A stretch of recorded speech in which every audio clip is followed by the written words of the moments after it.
So you can capture environments using binaural mics or ambisonic mics. So they have microphones specifically designed for spatial audio.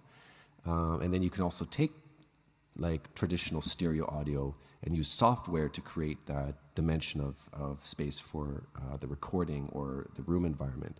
So you can take 2D stereo mono signal and create and simulate spatial audio, or you can capture real live raw spatial audio using a binaural microphone. And I have one actually in my room. It's called a 3DO FS Pro 2. Basically, it's like a microphone that has like the shape of human ears, and that's to capture the environment in the room in spatial audio.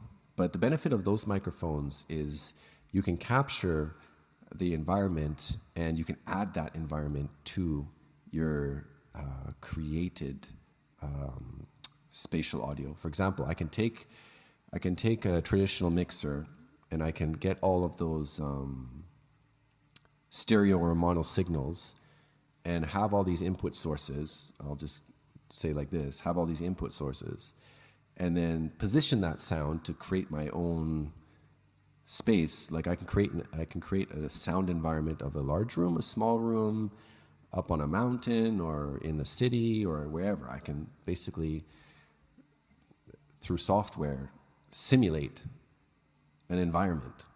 So I can create that virtual environment, as you might call it, using traditional mono and stereo signal.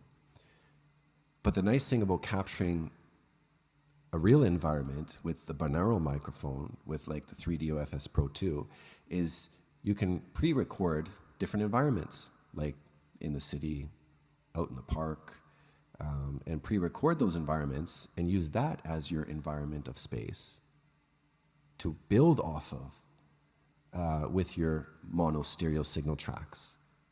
So it's really great for sound producers now to, instead of just recording a music album, you can now record a music or a professional artist album in different environments.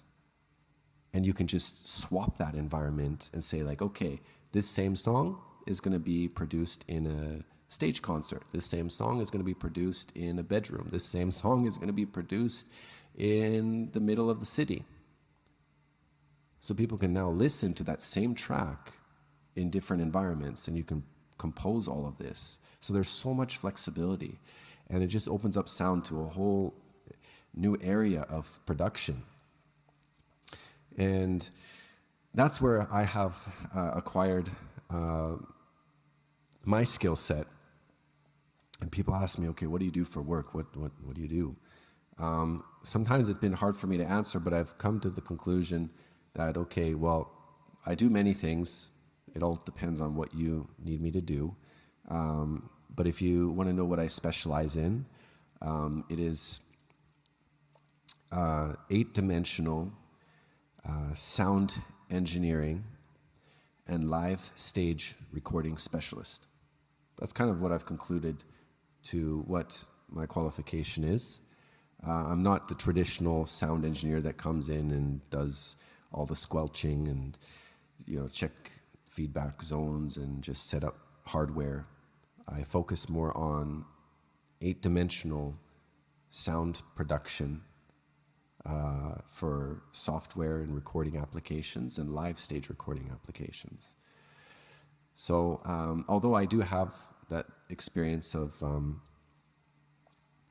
working with traditional audio, which is the traditional sound engineering, I mainly focus on the next generation of 3D audio production.